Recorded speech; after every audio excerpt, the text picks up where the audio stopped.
Hey yo, thanks for tuning in to Celeb Source. It's the backup channel backing Celeb up and bringing you all the breaking news. Recently, a woman named Simone went on the Dr. Phil show to find out if she's really engaged to Omarion. Susan says that she met Omarion online back in 2020 and they talked back and forth, and then over time, their relationship grew to the point where he asked her to marry him. According to Susan, the two have never met because Omarion's manager asked her to pay a $3,000 fee in order to see the entertainer. And she's also paid for his cell phone and sent him a couple of other coins over time. She says that all in all, she has sent Omarion $4,500. But now, she really needs to know with 100% certainty whether or not she's really engaged to Omarion, or if she's being catfished. Listen, I'm not understanding personally how this chick didn't know she was being catfished, but apparently there's a lot of people out there who are very vulnerable and very gullible to these types of scams, so maybe she really didn't know, but I mean, I don't understand that. Anyway, Dr. Phil let her know with 100% certainty that she was definitely being catfished. And then your boy Omarion showed up to the show to personally apologize to Susan and to offer a little advice to all of those women out there who really think that they are engaged to him right now. Check out what your boy Omarion had to say. It's crazy how far these people will go to convince and manipulate my fans to think that they are actually speaking with me. From sending fake driver's license and passports, even FaceTiming them, claiming that there was a bad connection when they never even seen me. I'm so sorry, Simone. I haven't been speaking with you online and we are not in a relationship. You haven't sent me any money. I want everyone to be aware that if someone is online claiming to be me and asking for money, that you are not speaking with me. I will never do that. Listen, I think it's my fiduciary responsibility to help out all of my sisters out there who might be going through a similar situation. So, ladies, come closer to the screen so I can tell you something. If Denzel, Idris Elba, Waka Flocka, Prince, Drake, Will Smith, Michael B. Jordan, or Jesus DM you and you start talking and you start building a relationship and they start asking you for money and then you get engaged to be married and you never saw them in person, there's like a 99.99999 chance that you're not engaged to be married and you're getting catfished. Listen, I hate to hurt your feelings, but it's my hopes that that PSA will help you if you are currently engaged to Tupac. Listen, on to the next story. The other night, your girl Glorilla was performing a concert, and during the concert, she decided to throw one of her wigs out into the crowd. After that, the young girl who caught the wig went on Instagram and she posted, quote, "God is great. Gonna cherish this wig with my life. Glow Vibe is everything in person. I love her so much. Hashtag I got her wig. Best day ever." End quote. She also added a post that said, quote, "My wig collection been flawless. Can't wait to add big glows." End quote. And as per usual, after she made her post, a whole bunch of people came up and they had something to say. And one person was like, quote, "What does smell like?" End quote.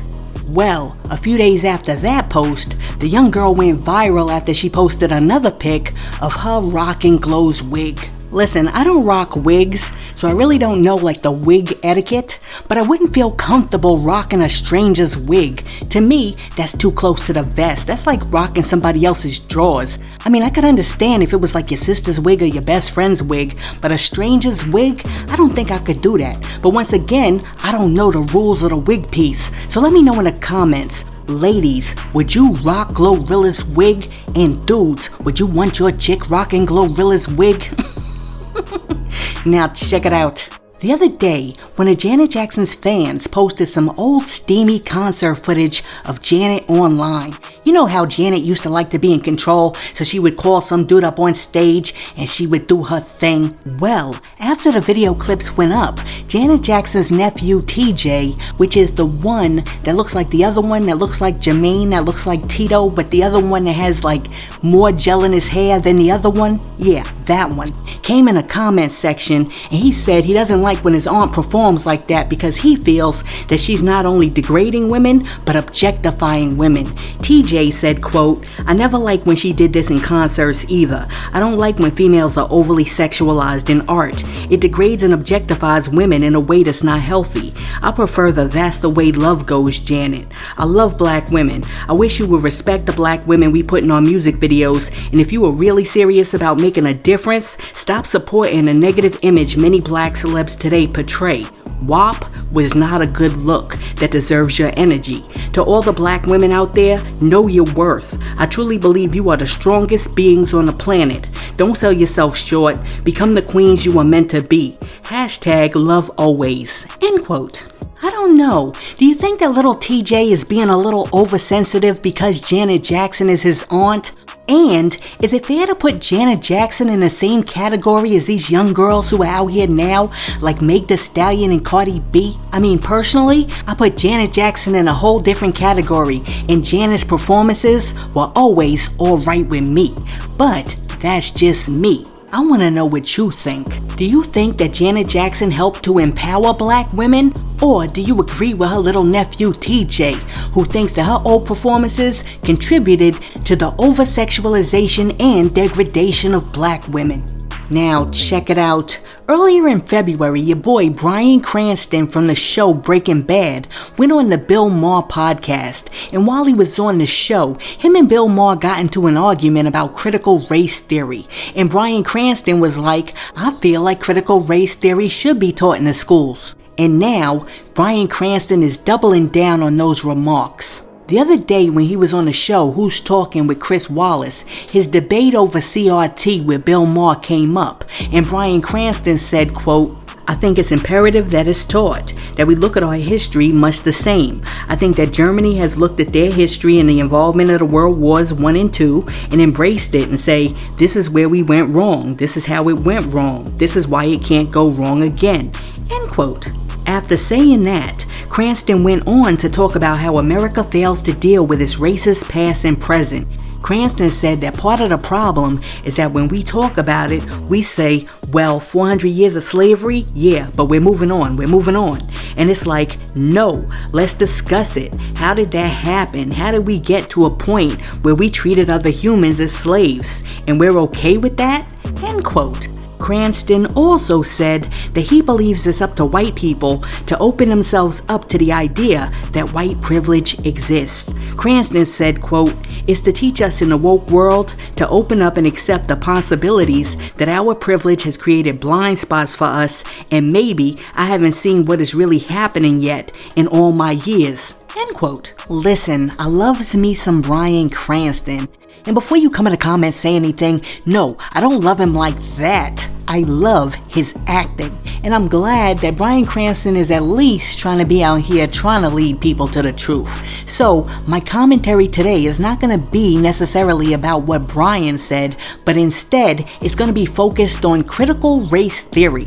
Let me tell you something, people. This is how the conservatives done giving you the okie doke, because nobody is teaching critical race theory in elementary school, junior high school, and most high schools, okay?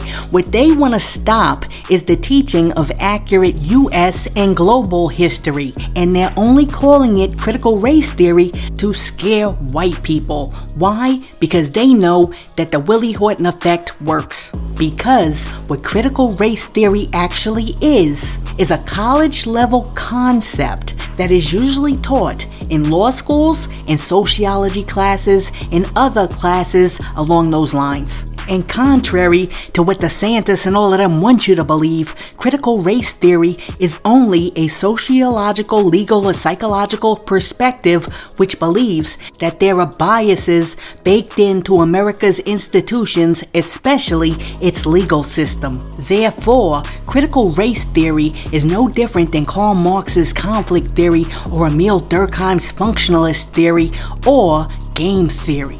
Listen, don't let these people fool you with the okie doke, and the next time they come up to you talking about critical race theory, let them know what critical race theory actually is. Because I'm telling you, some of these people are out here protesting and picketing about something they don't even know anything about. Now, here's something we should all know about. The other night, the 2023 Black Caucus honored KRS-One with a proclamation and the prestigious Percy Sutton Lifetime Achievement Award.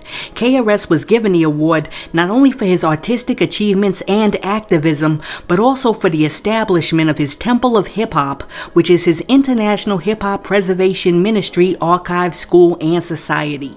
During his acceptance speech, KRS addressed the audience filled with politicians, and he said, quote, "We are the leaders of society. It is us and our actions that make the world what it is. This is not about criticizing government, because we are government.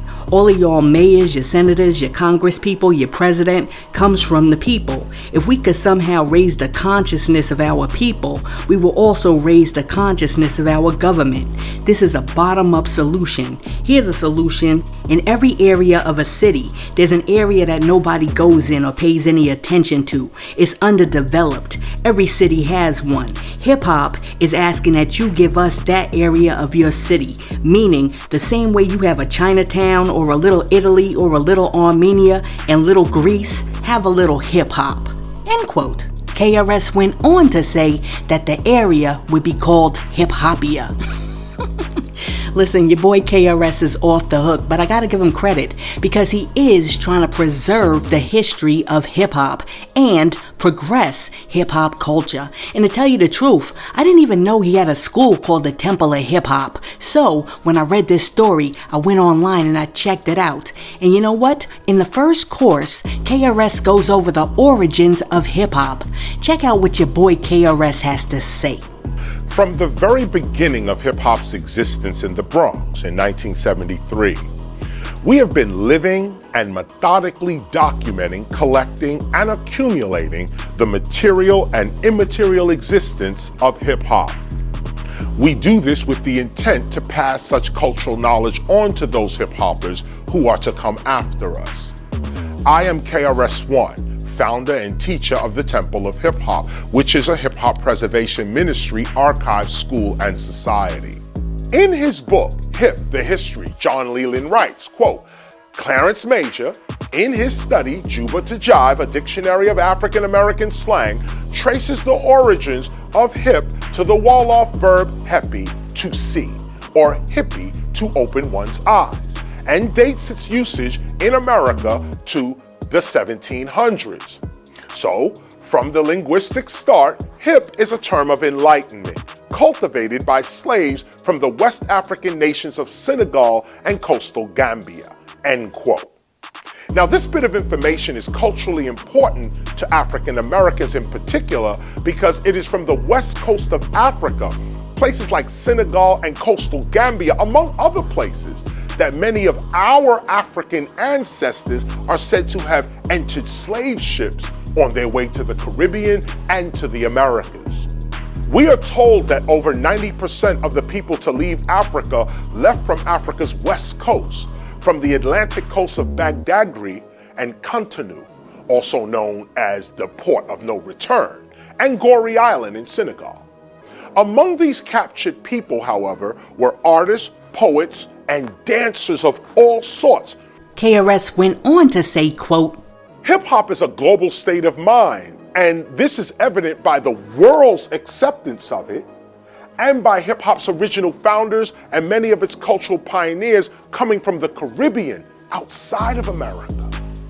Even though hip-hop appears as an American art form, and actually an American art form of Black and Hispanic origin in particular, the core characteristics of hip-hop are actually Caribbean, even ancient African. Leaving from the west coast of Africa, arriving in the Caribbean, traveling even further onto the Americas and Britain. This is what is said to have happened to us, African Americans, for many of us to arrive in North America today. This same migration trail, however, Africa to the Caribbean to North America, is the same cultural migration trail that Cool DJ Hurt and his family, Jamaicans, would take to get to the Bronx in the late 1960s. It was these types of immigrants, Caribbean immigrants, that would bring together and innovate all of the independent and random elements of hip hop they experienced in the Bronx and throughout New York. No, it would not be American-born black people exclusively that would establish hip hop. It would be a specific immigrant class of African Caribbean people, or what is called Afro-Caribbean people, settling in the Bronx amongst the African American and Puerto Rican communities at the time that would establish early hip hop. And keep in mind that every Jamaican or Puerto Rican or Haitian or American-born black person was not into hip hop. Only a certain kind of Jamaican or Puerto Rican or Haitian or American-born black person would be attracted to hip hop. Everyone, however, was not hip hop or attracted to it. Just because you were black or Latino or associated with black people or Latino people didn't mean that you were hip hop. Hip hop has always been a specific people. Hip hop has always been specific to a certain kind of person. And this is important to point out. In the early days of hip hop's formation, you had to be attracted to this kind of artistic social movement. This movement, hip hop, had to define you. It had to define you, and regardless of race or ethnicity, it was these certain kinds of kids that would begin influencing everyone else to the magnificence of hip hop. But at hip hop's very beginning in the United States, it was young Jamaican kids like Cindy Campbell and Clive Campbell, Cool DJ Herc, that would literally get the party started. Listen, I decided to share that with you since we've been talking about the origins of hip-hop. Figured you might want to know what KRS-One has to say. Hey yo, thanks for tuning in to Celeb Source, your source for celebrity news. Be sure to like and subscribe to the channel. Peace.